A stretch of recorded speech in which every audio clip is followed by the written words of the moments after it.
بسم الله الرحمن الرحيم.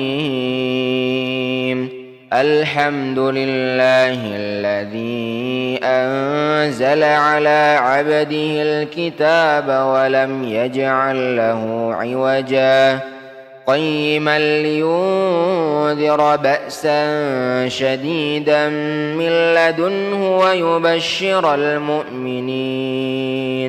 ويبشر المؤمنين الذين يعملون الصالحات أن لهم أجرا حسنا ماكثين فيه أبدا وينذر الذين قالوا اتخذ الله ولدا ما لهم به من علم ولا لآبائهم كبرت كلمة تخرج من أفواههم إن يقولون إلا كذبا فلعلك باخع نفسك على آثارهم إن لم يؤمنوا بهذا الحديث أسفا إنا جعلنا ما على الأرض زينة لها لنبلوهم أيهم أحسن عملا وإنا لجاعلون ما عليها صعيدا جرزا أم حسبت أن أصحاب الكهف والرقيم كانوا من آياتنا عجبا إذ أوى الفتية إلى الكهف فقالوا ربنا آتنا من لدنك رحمة وهيئ لنا من أمرنا رشدا فضربنا على آذانهم في الكهف سنين عددا ثم بعثناهم لنعلم أي الحزبين أحصى لما لبثوا أمدا نحن نقص عليك نبأهم بالحق إنهم فتية آمنوا بربهم وزدناهم هدى وربطنا على قلوبهم إذ قاموا فقالوا ربنا رب السماوات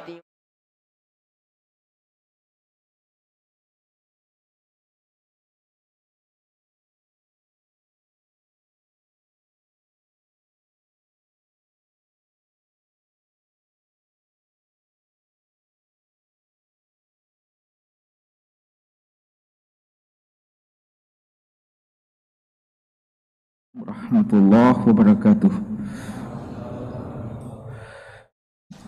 Alhamdulillah nahmaduhu wa nasta'inuhu wa nastaghfiruh wa na'udzu billah min shururi anfusina wa sayyiati a'malina may yahdihillahu fala mudilla lahu wa may yudlil fala hadiyalah. Wa asyhadu an la ilaha illallah wahdahu la syarika lah wa asyhadu anna Muhammadan abduhu wa rasuluh. Allahumma shalli ala Muhammadin wa ala alihi wa sahbihi wa man ihtada bi hadihi wa istanna bi sunnatihi ila yaumiddin, amma ba'd. Para hadirin, bapak-bapak dan ikhwah dan anak sekalian, hafizakumullahu taala jami'an. Alhamdulillah, pada malam hari ini, di malam Jumat, kita sudah memasuki malam yang ke-7 di bulan Dzulhijjah 1445 Hijriah. Dengan izin Allah dan taufiknya, kembali kita berkesempatan untuk hadir melaksanakan sholat secara berjamaah. Kemudian kita melanjutkan amal soleh yang biasa kita laksanakan, yaitu mempelajari hadis-hadis yang mulia yang datang dari Rasul yang tercinta, Nabiullah Muhammad sallallahu alaihi wasallam. Hadis-hadis beliau yang sahih yang diriwayatkan oleh Al-Imam Al-Bukhari dan Al-Imam Muslim rahimahumallahu taala. Dan hadis-hadis ini telah dikumpulkan oleh Syekh Muhammad Fuad Abdul Baqi rahimahullah dalam kitab yang beliau beri judul dengan Lu'lu' wal Marjan fima ittafaqa alaihi asy-syaikhan.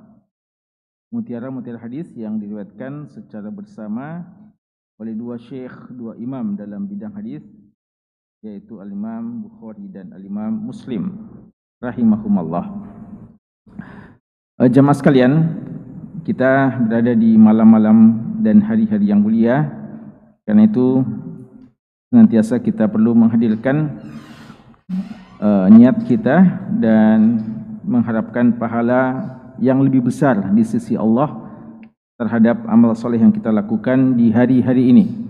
Karena Nabi kita SAW telah memberikan kabar gembira kepada kita bahwa amal-amal soleh apa saja yang kita lakukan di 10 hari pertama bulan Dzulhijjah, pahalanya lebih Allah cintai, lebih baik, lebih afdal, dan lebih besar pahalanya di sisi Allah dibandingkan amal-amal soleh yang kita lakukan di luar bulan Dzulhijjah atau di luar 10 hari pertama bulan Dzulhijjah. Bahkan kadang amal-amal yang ringan di 10 hari pertama bulan Dzulhijjah lebih afdal dari amal-amal yang besar yang dilakukan di luar dari 10 hari pertama bulan Dzulhijjah. Apa yang kita lakukan ini di antara amal soleh yang insyaallah kita harapkan pahala yang besar di sisi Allah Subhanahu wa taala.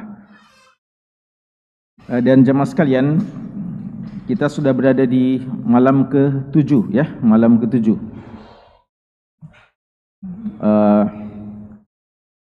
Dan kalau hitungan di Saudi nanti mereka akan memasuki malam ke-8 ya. Artinya waktu-waktu yang paling dinanti-nantikan oleh jamaah haji itu sudah akan mendatangi mereka ya. Mulai besok hari Jumat jamaah haji sudah akan mulai melaksanakan ibadah hajinya. Apa ibadah haji? Apa amalan pertama yang akan dilakukan? Tanggal 8? Iya, tanggal 8 hari apa namanya? Hari Tarwiyah. Ya, hari Tarwiyah. Mereka akan bergegas atau akan bersiap-siap menuju ke Mina ya untuk melaksanakan mabit sebelum hari Sabtunya. Mereka akan melaksanakan wukuf di Arafah. Ya, ini masa-masa yang paling mereka nanti-nantikan. Jamaah haji mungkin sebagian mereka sudah hitungan bulanan di sana ya, menanti waktu-waktu yang paling berharga, dan inilah waktu-waktu yang sangat dinanti-nantikan bagi jamaah haji, yaitu hari Tarwiyah, lalu hari Arafah, hari Nahar, dan hari-hari Tasyriq ya. Jadi mulai Jumat besok hari Tarwiyah bagi mereka, lalu hari Sabtunya hari wukuf di Arafah, kemudian hari Ahadnya hari Nahar, Haji Akbar, dan Senin, Selasa, dan Rabu hari-hari Tasyriq ya. Ini waktu-waktu yang sangat mulia yang merupakan hari-hari yang paling berharga khususnya bagi jamaah haji. Adapun kita, maka ya hari-hari ini juga adalah hari-hari yang mulia yang perlu untuk kita manfaatkan, tidak kita sia-siakan dengan amal-amal soleh yang juga disyariatkan kepada kita. Jadi minusnya kita ini cuma haji saja ya. Adapun yang lainnya juga tetap kita dianjurkan ya. Jadi satu saja yang tidak luput bagi kita, walaupun ini satu ini besar ya. Satu tapi sangat besar karena dia adalah rukun Islam yang kelima, yaitu ibadah haji. Namun kita mengatakan satu saja untuk ya memotivasi kita agar jangan sampai kita ketinggalan, haji kita tidak laksanakan lalu kita tidak manfaatkan amalan-amalan yang lain untuk kita lakukan di hari-hari yang sangat berharga ini. Dan jamaah sekalian ya, di 10 hari pertama bulan Dzulhijjah, ya mungkin sebagian kaum muslimin atau banyak kaum muslimin sudah memulai dengan ibadah sunnah, di antaranya ibadah puasa.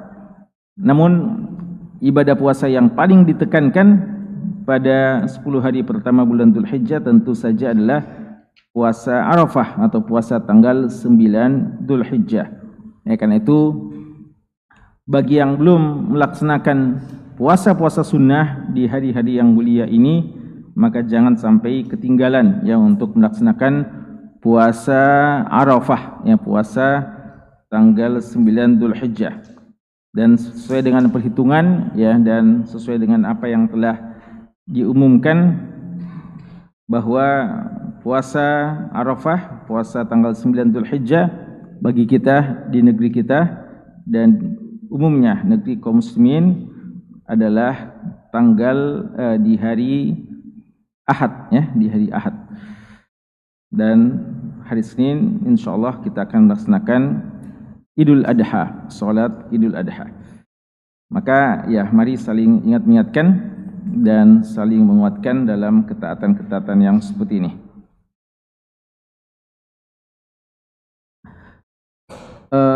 Pembahasan kita masih hadis-hadis tentang haji ya, hadis-hadis tentang haji.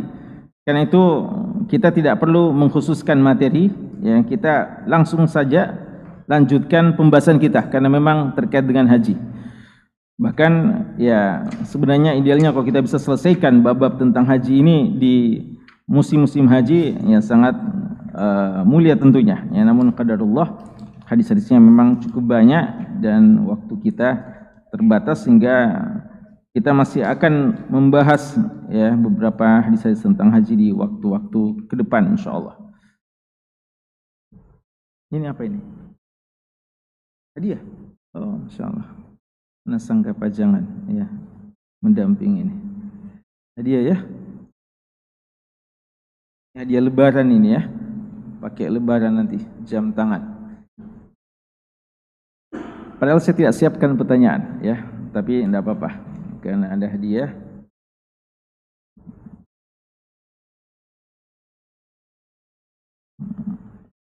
Kalau begitu ya hadiahnya ini jam tangan ya.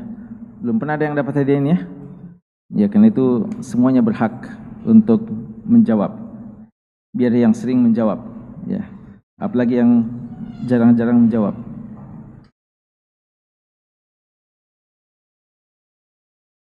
Pertanyaan pertama.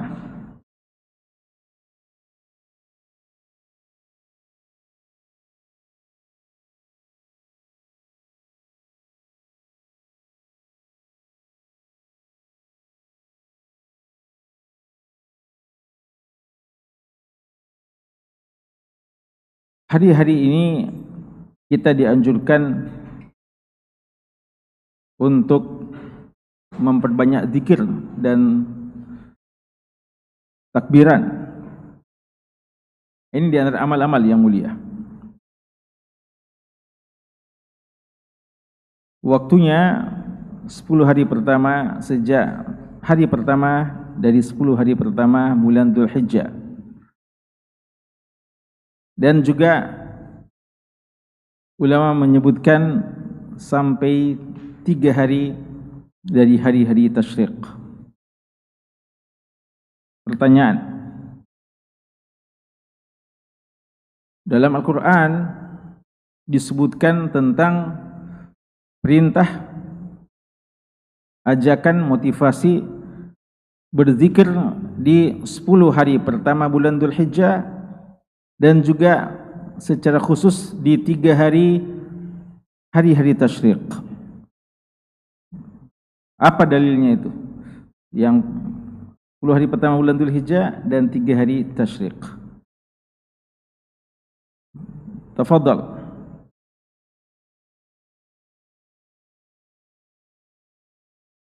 Ya. Tafadhal.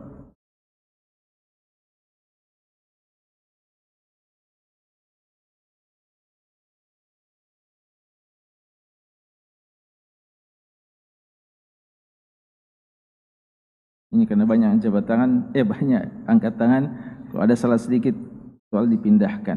Ya. 2 ayat.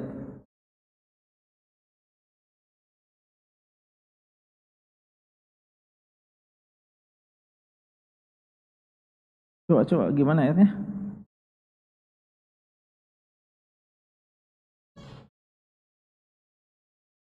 Dan di mana ayatnya itu?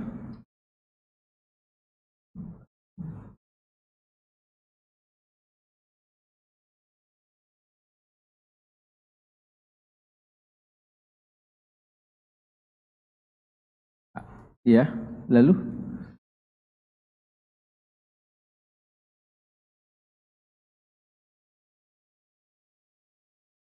begitu nih, wazkurullaha fi ayyamin ma'lumat.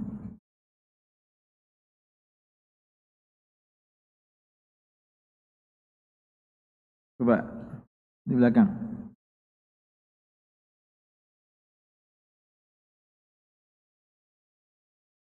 Apa? Mana perintah zikir di situ?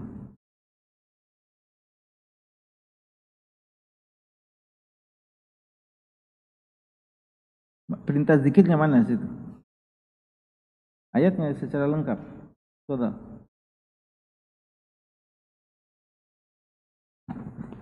Yang pertama, a'udzubillahi minasyaitonir rajim, wazkurullaha fi ayyamin ma'dudat wa man ta'ajjala fi yawmaini fala isma alaih. Kemudian yang kedua, fa idza qadaitum manasikakum fazkurullaha ka dzikrikum aba'akum aw asyadda dzikra. Belum. Yang 10 hari pertama bulan Dzulhijjah dan hari tasyrik secara khusus. 10 hari pertama di surah Al-Fajr. Surah Al-Fajr. Perintah zikirnya. Fadhal.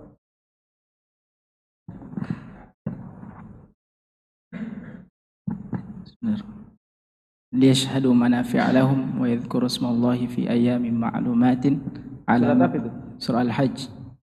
Apa itu ayyam ma'lumat? 10 hari pertama. 10 hari pertama? Ya.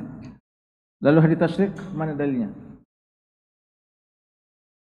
Wah, susah ini dibagi 2 ini anunya. Wadhkurullaha fi ayyamin ma'lumat. Apa? Hari tasyrik? Wadhkurullaha fi ayyamin ma'dudat. Wadhkurullaha fi ayyamin ma'dudat. Surat apa itu? Surah Al-Baqarah. Al-Baqarah. Iya, betul, tapi tadi sudah diajar kayaknya. Enggak apa-apa. Fadhal ya. Ya, jadi untuk ayyamun ma'lumat surat Al-Hajj ya. Yashhadu manafi'a lahum wa yazkuru ismallahi fi ayyamin ma'lumat. Ibnu Abbas mengatakan 10 hari pertama bulan Dzulhijjah. Adapun hari tasyrik wadhkurullaha fi ayyamin ma'dudat ya. Fadal. Ya. Tal. Ini jamnya langsung bisa dipakai ya. Ya. Pilihan.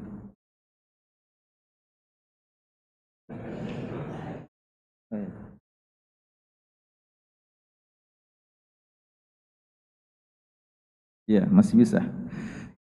Pertanyaan berikutnya.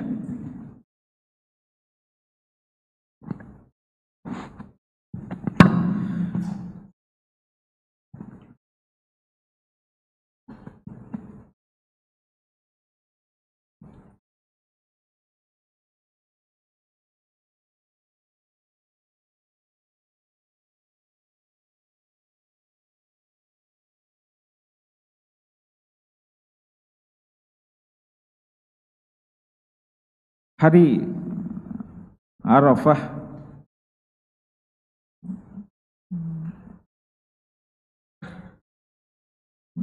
sebutkan dalil tentang keutamaan hari Arafah dalam Al-Quran dan satu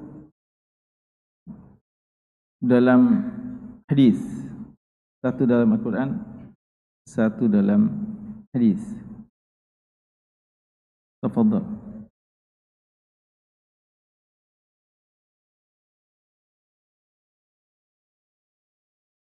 Tafadhal. Ya. Hari Arafah ya. Dalam Al-Quran al-yawma akmaltu lakum dinakum wa atmamtu alaikum ni'mati. Itu pada hari itu telah disempurnakan agama di hari Arafah. Kemudian dalam hadis keutamaan hari Arafah, barang siapa yang berpuasa pada hari Arafah maka diampuni dosanya 1 tahun yang lalu.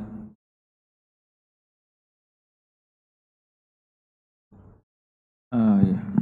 Tapi belum terlalu tegas ya menunjukkan keutamaan hari Arafah. Al-yawma akmaltu lakum dinakum. Ya memang betul itu hari Arafah. Artinya yang Anda maksudkan sumpah Allah tentang hari Arafah dalam Al-Quran. Allah bersumpah atas nama hari Arafah dalam Al-Quran. Ya.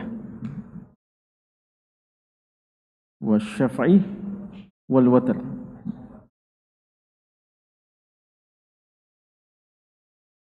Ya, asyafa' demi yang genap tanggal 10, wal watr demi yang ganjil tanggal 9 Dzulhijjah menurut salah satu pendapat.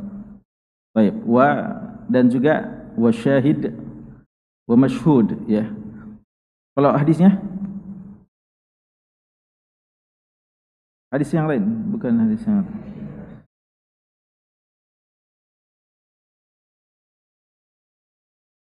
Terkait dengan haji. Al-Hajju Arafah. Ya, fadhal. Kayaknya kita juga sudah berhak ini, sudah ada setengah-setengah tadi semuanya. Ya, fadhal. Khairul, fadhal. Tinggal satu berarti. Nah. Ada. Ya. Anda juga belum sempat periksa-periksa ya. Rafiq.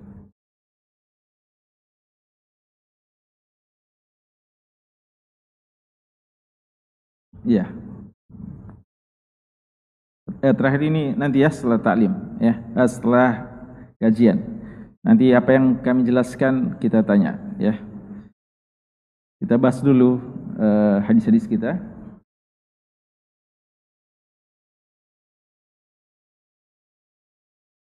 Ya, kita bahas beberapa bab ya, karena seperti yang kita sebutkan ini bab-bab masih tentang haji, sangat perlu untuk kita bahas sebanyak-banyaknya sebenarnya. Kita mulai dengan bab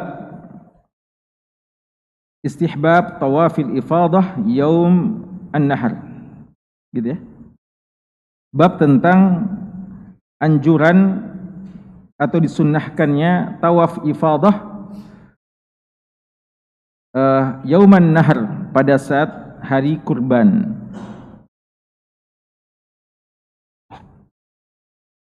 Hadisnya cuma satu disebutkan di sini, hadis yang ke-824, hadisu Anas ibni Malikin radhiyallahu anhu an Abdul Aziz bin Rufai' qal, ya, tabi'in yang mulia Abdul Aziz bin Rufai' berkata, Sa'altu Anasa ibna Malikin radhiyallahu anhu. Aku bertanya kepada Anas bin Malik radhiyallahu anhu. Qultu, saya berkata, akhbirni bi syai'in, beritahukan kepadaku tentang sesuatu. Aqaltahu anin Nabi sallallahu alaihi wasallam, yang kamu ketahui atau kamu fahami dari Nabi sallallahu alaihi wasallam. Aina shalla zuhra wal asra yaumat tarwiyah. Di mana beliau salat zuhur dan salat asar pada hari tarwiyah? Qal, beliau mengatakan bi Mina, di Mina. Qultu, saya bertanya lagi, fa aina shallal asra yauma an-nafar? Di mana beliau salat asar di hari an-nafar, hari pulang ya, nanti kita jelaskan. Qal, beliau mengatakan bil Abtah, di Abtah. Tsumma qala, kemudian beliau mengatakan, kata Anas bin Malik, if'al kama yaf'alu umara'uka. Laksanakan sebagaimana yang dilaksanakan oleh pemimpin-pemimpin kalian, pemimpin-pemimpinmu. Ya, itu hadisnya. Jamaah sekalian, kalau kita perhatikan antara judul bab dan hadisnya, mungkin sebagian memahami kayaknya tidak berhubungan, ya, kurang nyambung antara judul bab dan hadis yang disebutkan. Karena judul babnya tentang apa? Tawaf ifadah. Dan dalam hadis yang kita bacakan tadi, ada disinggung masalah tawaf ifadah? Tidak ada kayaknya, tidak ada. Apa jawabannya itu? Kenapa sampai kayaknya judul babnya ini kurang pas dengan hadis yang disebutkan di bawahnya? Rahasianya, ya seperti yang biasa kita sebutkan, bahwa karena Muhammad Fuad Abdul Baqi rahimahullah, penulis buku ini, beliau judul bab yang beliau cantumkan ini beliau ambil dari penjudulan bab dari Imam Nawawi dalam syarah Sahih Muslim. Sedangkan teks hadis yang disebutkan ini adalah teks hadis yang diriwayatkan oleh Imam Bukhari, ya. Dan hadis-hadis yang dicantumkan dalam buku ini hanyalah hadis yang diriwayatkan oleh Imam Bukhari dan Imam Muslim saja. Artinya kalau diriwayatkan oleh salah satunya saja, maka tidak disebutkan dalam hadis ini. Karena itu boleh jadi judul babnya datang dari Sahih Muslim, karena dalam Sahih Muslim di judul bab ini, di bawah judul bab ini ada hadis yang berkaitan dengan masalah tawaf ifadah. Tapi itu cuma diriwayatkan Imam Muslim, tidak diriwayatkan oleh Imam Bukhari, maka tidak pantas untuk dicantumkan dalam buku ini, ya. Sehingga kelihatannya kurang pas, ya, kurang pas. Nah, ini ijtihad beliau dalam menyusun buku ini. Seandainya beliau buat judul sendiri, maka insyaallah yaitu akan selalu tepat, ya, antara hadis yang beliau cantumkan dan judul bab yang beliau cantumkan. Ala kulli hal, dari judul bab yang disebutkan ini ada faedah yang kita dapatkan, bahwa dianjurkan tawaf ifadah pada hari kurban. Apa hukumnya tawaf ifadah? Tawaf ifadah ini adalah tawaf yang paling pokok dari ibadah haji. Ya kan, ada tawaf kudum, tawaf ketika kita baru datang. Ada tawaf ifadah dan ada tawaf wada, ya, ada tawaf wada. Kalau orang umroh ada namanya tawaf umroh atau kudum, tawaf ziarah. Dan ada tawaf sunnah, ya. Tapi tawaf yang paling wajib, bahkan dia rukun dari ibadah haji, hanya satu, yaitu tawaf ifadah. Dia hukumnya rukun, wajib. Tapi kenapa disebutkan dalam judul bab ini istihbab, sunnahnya, anjurannya? Maksudnya disunnahkan dikerjakan pada hari kurbannya. Lebih afdal dikerjakan pada hari kurban. Boleh dikerjakan setelah itu. Ya, jadi bagusnya, sebaiknya, afdalnya tawaf ifadah ini dikerjakan pada tanggal 10 Dzulhijjah. Namun jika kita melihat kondisi tidak memungkinkan karena sesak, ya, karena begitu banyak orang-orang, ya, begitu keramaian, ya, yang begitu besar kita saksikan, dan kita mungkin telah berusaha dan sulit sehingga kita tunda, maka itu juga dibolehkan. Jadi maksud dari anjuran untuk tawaf ifadah pada hari kurban bukan berarti tawaf ifadah hukumnya sunnah, tapi waktunya, sunnahnya, afdolnya dikerjakan pada tanggal 10. Jika tidak, maka itu juga tetap dibolehkan. Ya, kalau tanggal-tanggal yang lainnya, maka paling tidak dinamakan apa? Jawaz, bolehnya. Ya, bolehnya tawaf ifadah di hari-hari yang lain. Adapun tanggal 10, maka ini yang paling afdal. Adapun hadis yang disebutkan, hadisnya datang dari Abdul Aziz bin Rufai. Beliau mengatakan, saya bertanya kepada Anas bin Malik radhiyallahu anhu kabarkan kepadaku apa yang kamu akal tahu dari kata-kata akal, ya, apa yang kamu ingat, yang kamu fahami, ya, yang kamu fahami dari Nabi Shallallahu Alaihi Wasallam. Dan ini pertanyaan yang sangat detail, penyertaan yang sangat tepat. Beliau ingin mendapatkan kabar yang memang dari sumber yang valid, yang tidak diragukan lagi tentang kebenarannya. Kan itu beliau tidak hanya mengatakan apa yang kamu pernah dengarkan, tapi apa yang kamu betul-betul fahami dan ingat dari Nabi Shallallahu Alaihi Wasallam. Dan ini sekaligus juga menunjukkan begitu pentingnya kedudukan akal, di mana dengan akal itu kita bisa memahami, mencerna dengan baik, menghafalkan apa-apa yang kita dengarkan, ya, dari kebaikan-kebaikan. Dan pertanyaan ini juga faedahnya menunjukkan bagaimana para salafus saleh dari kalangan sahabat dan tabi'in dan seterusnya, mereka begitu semangat untuk mengetahui sunnah-sunnah Nabi Sallallahu Alaihi Wasallam dan belajar dari sumbernya, ya, karena mereka tahu Anas bin Malik radhiyallahu anhu di antara tabi'in, di antara sahabat yang paling dekat dengan Nabi Sallallahu Alaihi Wasallam. Pertanyaannya adalah tentang di mana sholat zuhur dan asar Nabi SAW pada hari tarwiyah, ya, pada hari tarwiyah. Ya.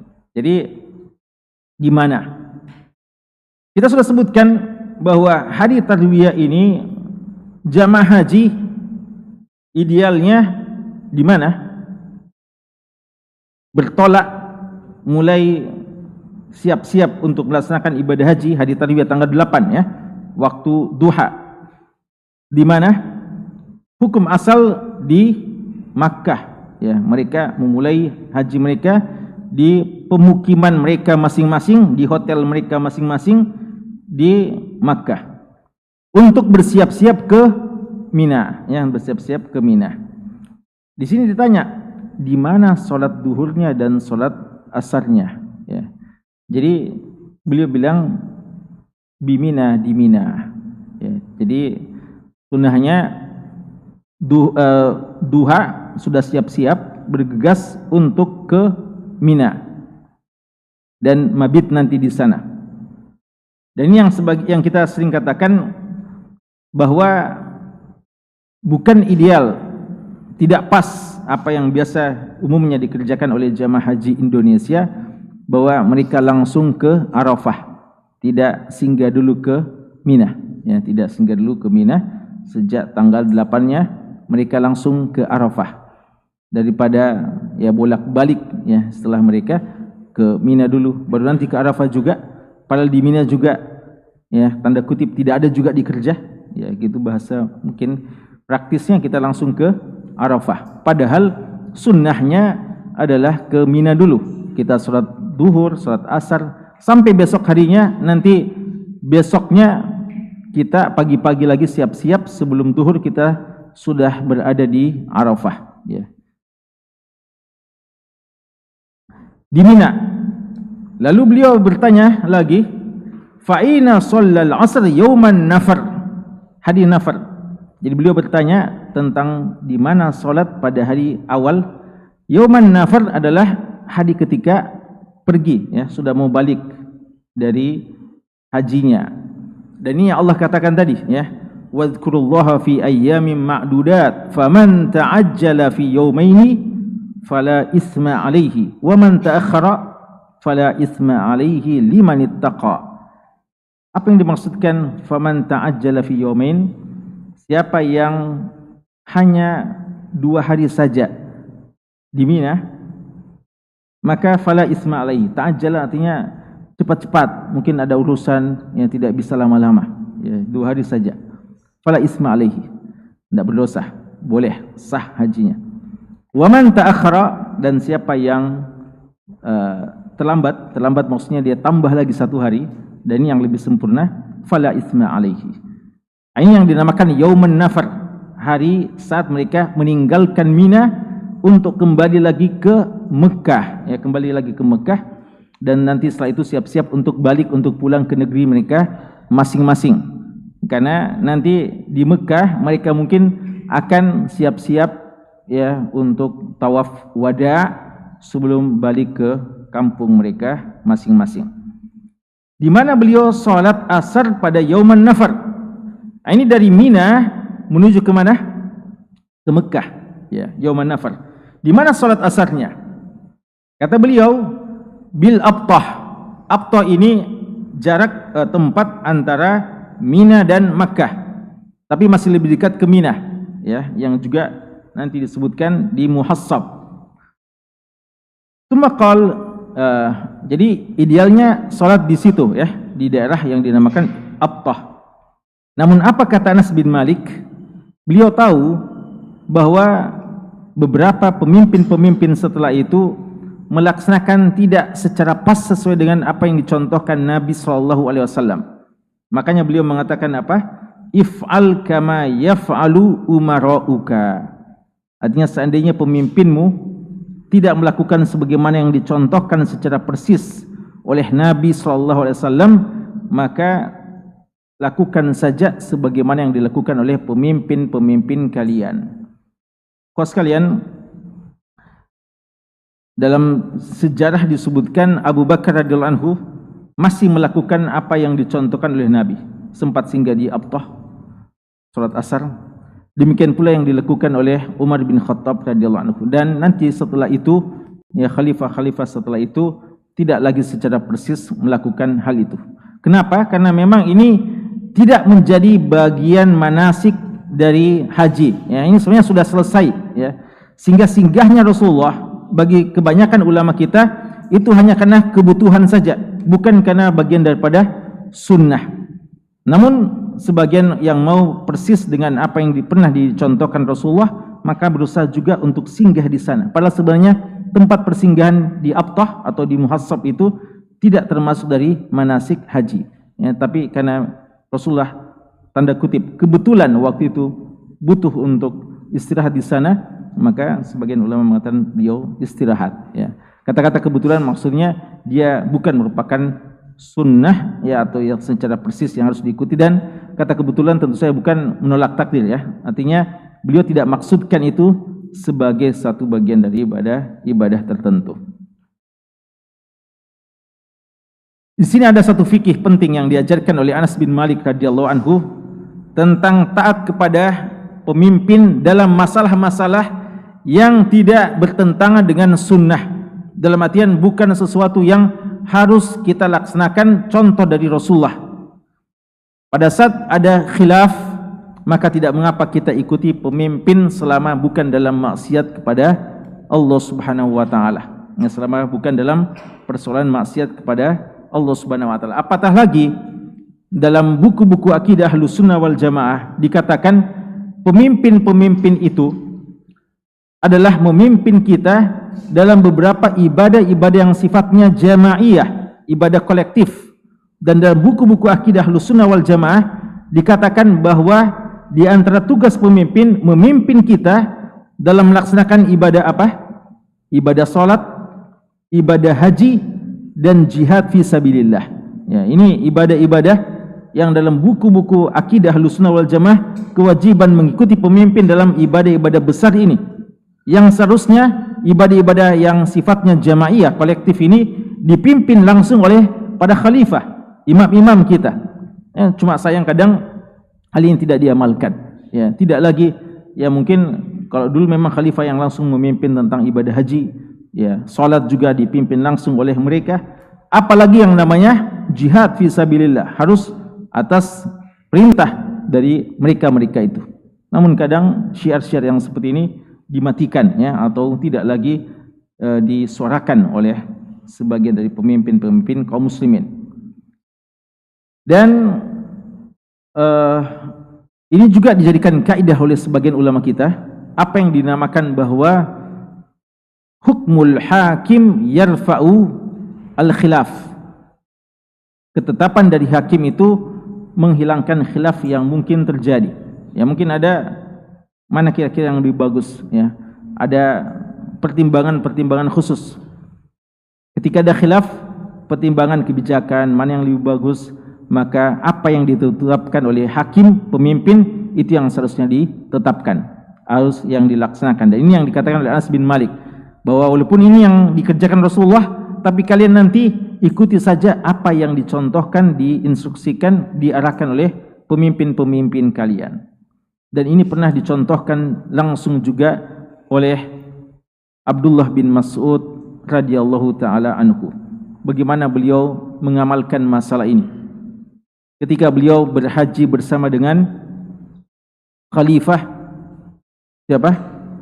Utsman bin Affan radhiyallahu taala anhu, di mana Utsman bin Affan melaksanakan salat berapa rakaat? 4 rakaat, ya. Padahal bagi mereka, kita ini dalam keadaan safar, seharusnya salat cuma 2 rakaat saja. Dan itu yang dikerjakan oleh Nabi kita SAW dan para khalifah-khalifah sebelumnya, dan Utsman juga pernah mengerjakannya. Tapi akhirnya Utsman mengerjakan 4 rakaat, beliau sempurnakan, dan tidak kerjakan 2 rakaat. Dan itulah diwanti-wanti sebelumnya oleh Abdullah bin Mas'ud, bahwa sunnahnya adalah 2 rakaat saja. Tapi setelah diamalkan oleh Utsman bin Affan 4 rakaat, tahu-tahu ternyata Abdullah bin Mas'ud kerjakan 2 rakaat sebagaimana yang dikerjakan 4 rakaat sebagaimana yang dikerjakan oleh Utsman bin Affan. Maka ditanya, bukankah kamu katakan sunnahnya 2 rakaat saja, bukan 4 rakaat? Beliau mengatakan al-khilafu syarrun. Ya, ini perkataan yang terkenal dari beliau, al-khilafu syarr. Ikhtilaf itu sesuatu yang jahat, sesuatu yang tidak bagus. Artinya menyelisihi pemimpin itu sesuatu yang tidak baik, selama bukan dalam kemaksiatan kepada Allah.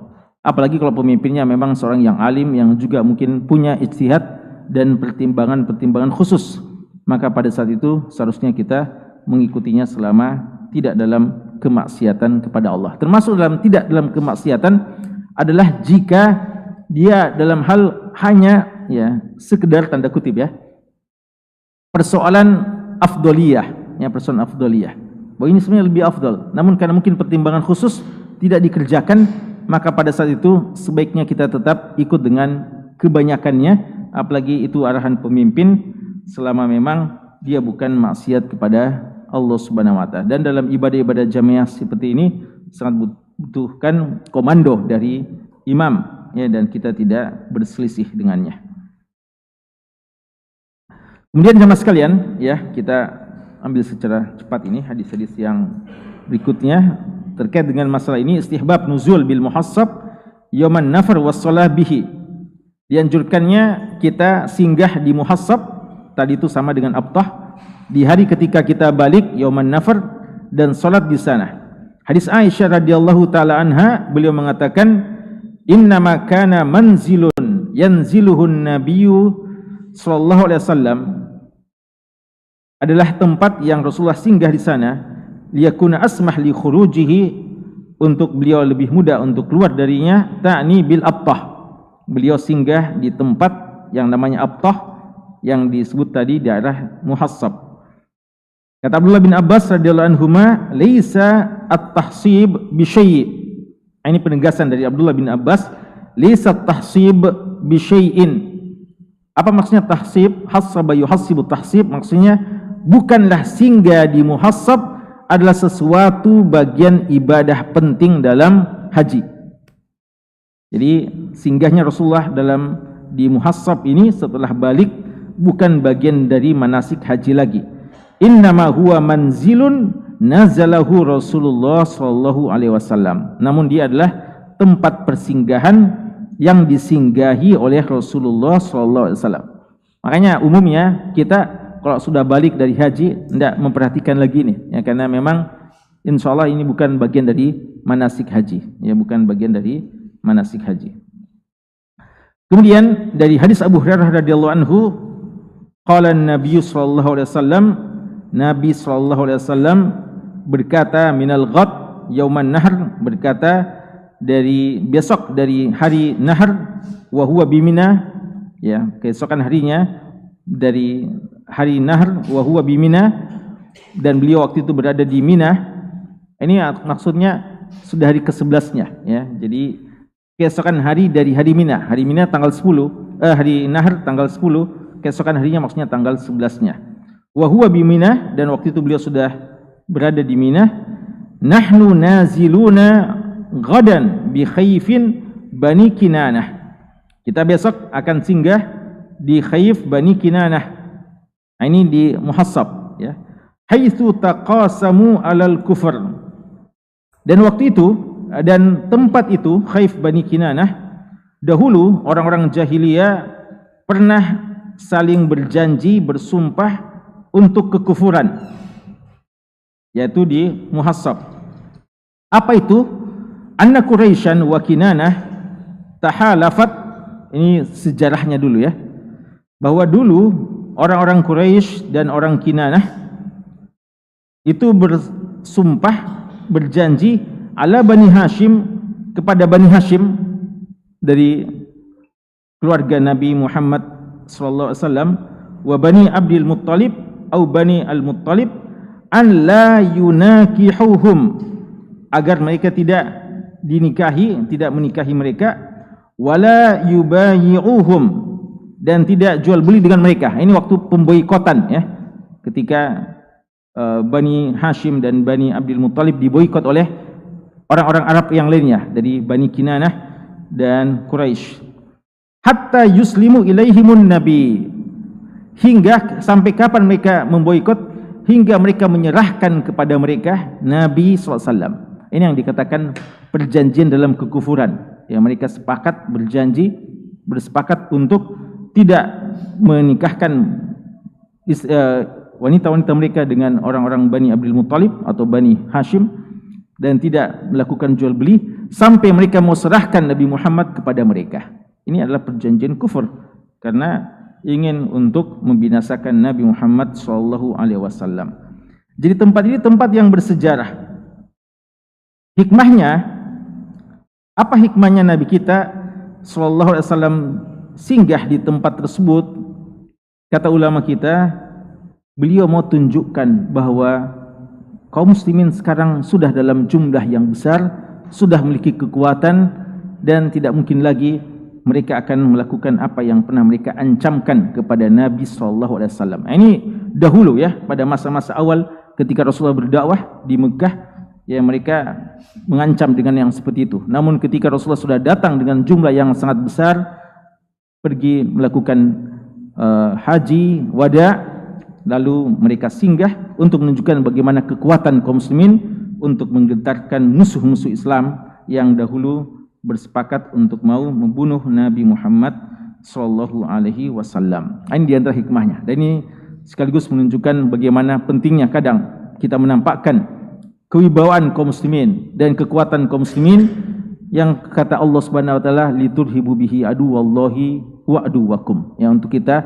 menggentarkan musuh-musuh Islam yang mungkin ingin menyerang kita atau ingin mengancam kaum muslimin. Kadang kita perlu menunjukkan bagaimana kekuatan kita, bahwa kita saat sekarang tidak boleh diremehkan, yang kita sudah memiliki kekuatan yang seharusnya diperhitungkan, dan mereka tidak lagi berencana untuk melakukan kehancuran atau penyerangan kepada kaum muslimin. Ya, sekira ini. Selanjutnya masih ada berapa, insyaallah kita lanjutkan pada pertemuan berikutnya.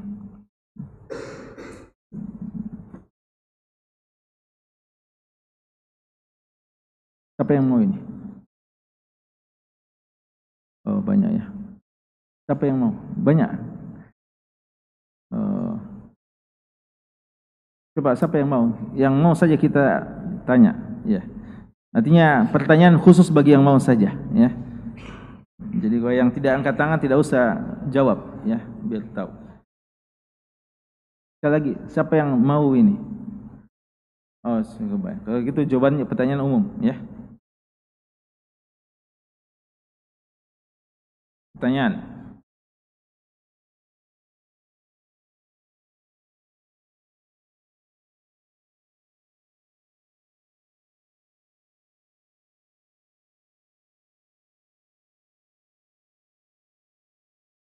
2 pertanyaannya. Tutup semuanya bukunya, tutup semua bukunya. Ya.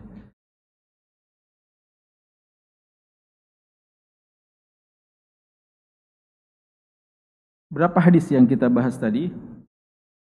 Dan siapa-siapa sahabat yang meriwayatkan hadisnya?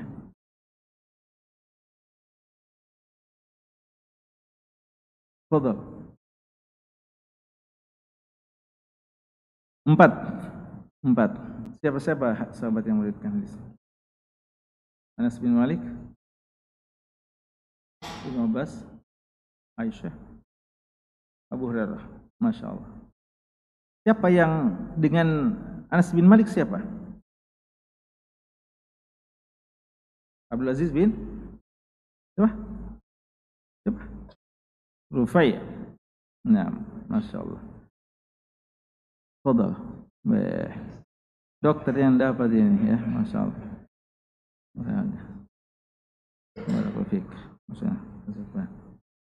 Ya, barakallahu fikum. Ya, mari kita sering ingat-ingatkan insyaallah dalam kebaikan-kebaikan.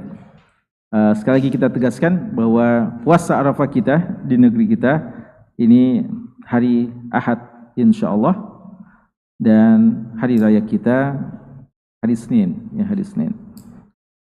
Dan di antara sunnah pada hari Ahad nanti adalah kita mulai bertakbiran di masjid-masjid setelah selesai sholat sejak subuh harinya, ya, bukan malam lebarannya. Sejak subuh hari tanggal 9 Dzulhijjah di hari Ahad nanti pada sholat subuh kita sudah dianjurkan takbir muqayyad, yang takbir muqayyad. Hari-hari ini kita takbir mutlak, dan tanggal 9 Dzulhijjah hari Ahad nanti pada subuh kita sudah melakukan takbir muqayyad sampai hari terakhir dari hari-hari tasyrik. Wafaqanallahu ta'ala jami'an likulli ma yuhibbu wa yarda, wa taqabbalallahu minna wa minkum shalihal a'mal. Wa sallallahu ala nabiyyina Muhammad wa ala alihi washabihi wasallam, walhamdulillahi rabbil alamin.